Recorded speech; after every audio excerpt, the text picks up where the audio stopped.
नमस्कार यहाँ सभी उपस्थित जनों को। मैं सुषमा साहू राष्ट्रीय महिला आयोग की सदस्य हूँ, भारत सरकार। तेलंगाना यानी हैदराबाद में 2 दिवसीय जन सुनवाई के लिए मैं आई हूँ और कल कुछ और संस्थाओं में मेरा इन्वेस्टिगेशन है, इंस्पेक्शन भी कह सकते हैं।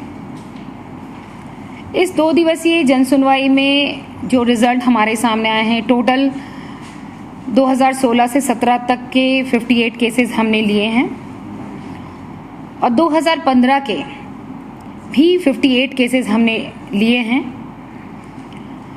पहले मैं 2015 के केसेस के बारे में आपको बताऊं कि 2015 के जो केसेस हैं उन केसेस पर हमने पुलिस से, क्योंकि वो पुराने केसेस थे, उस समय मैं नहीं आई थी, 2015 एंड तक मैं आई हूं, तो उस समय के जो केसेस हैं उसके एटीआर हमने पुलिस से मांगे हैं। 2016 और 17 के जो 58 केसेस हैं उसको हमने यहाँ पर टेकअप किया है।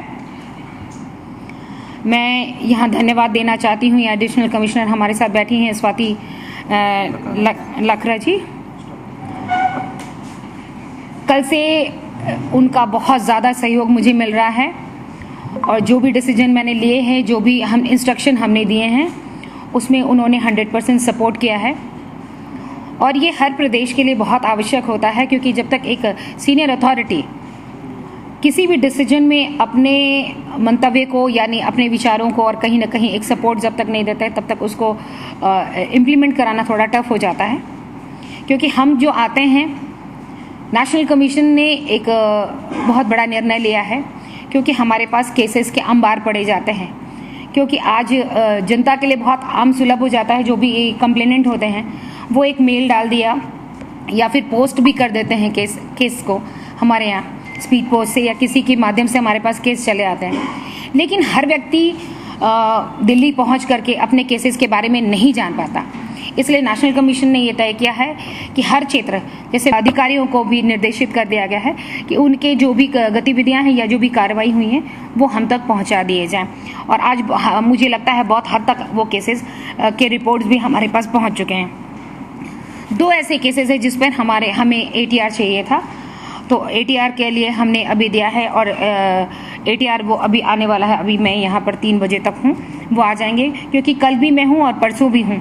तो डिफरेंट यहाँ पे होम्स हैं, चाइल्ड होम्स हैं या फिर लड़कियों के लिए जो रनिंग हैं, शेल्टर होम है, ऐसी जगहों पर भी हम जा करके वहाँ इन्वेस्टिगेशन करेंगे और कैसे उन लड़कियों के कैसे रह रहे हैं। जैसे कल मैं भरोसा जो संस्था है पुलिस के द्वारा जो संचालित है वो, और शी टीम, इन दोनों जगह भी मैं उसको देखने के लिए गई, बहुत अच्छा लगा।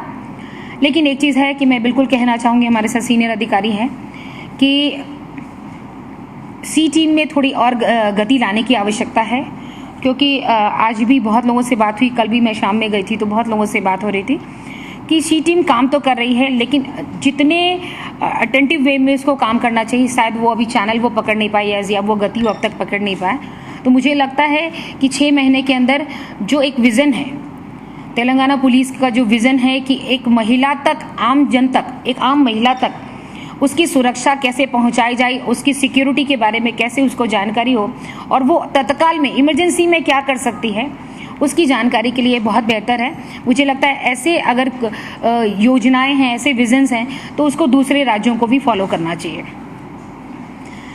हमारे साथ हमारे काउंसलर्स हैं, प्रवीण सिंह, वो भी दिल्ली से आए हैं NCW से। हमारे साथ मैडम सरस्वती हैं, वो हमारी SO हैं। ये हमारी टीम आई है और पहली बार तेलंगाना में जन सुनवाई भी हो रही है, इसलिए पॉजिटिव तो रिस्पॉन्ड आया है। लेकिन इतना ज़रूर कहना चाहती हूँ कि यहाँ जो केसेस हमारे पास आए हैं वो DV के केसेस ज़्यादा आ रहे हैं, फैमिली डिस्प्यूट के केसेस ज़्यादा आ रहे हैं और मतलब हाँ, साइबर, क्योंकि ये साइबर सिटी है तो साइबर क्राइम के भी बहुत सारे ऐसे केसेस हैं जिसको पुलिस टेक ओवर कर तो रही है, लेकिन थोड़े सा और अटेंटिव अगर हो जाती हैं तो मुझे लगता है कि थोड़ा और पॉजिटिव रिस्पॉन्ड आना शुरू हो जाएगा। Thank you.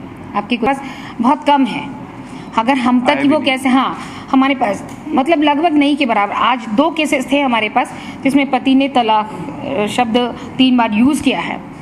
शुरू से NCW क्या है, एक महिला के हित में, मैं किसी धर्म पर कोई उंगली नहीं उठाने जा रही, लेकिन इतना ज़रूर कहना चाहती हूँ, ये 3 तलाक जो है ये महिलाओं के लिए उनकी इज्जत और उनकी सुरक्षा के ऊपर एक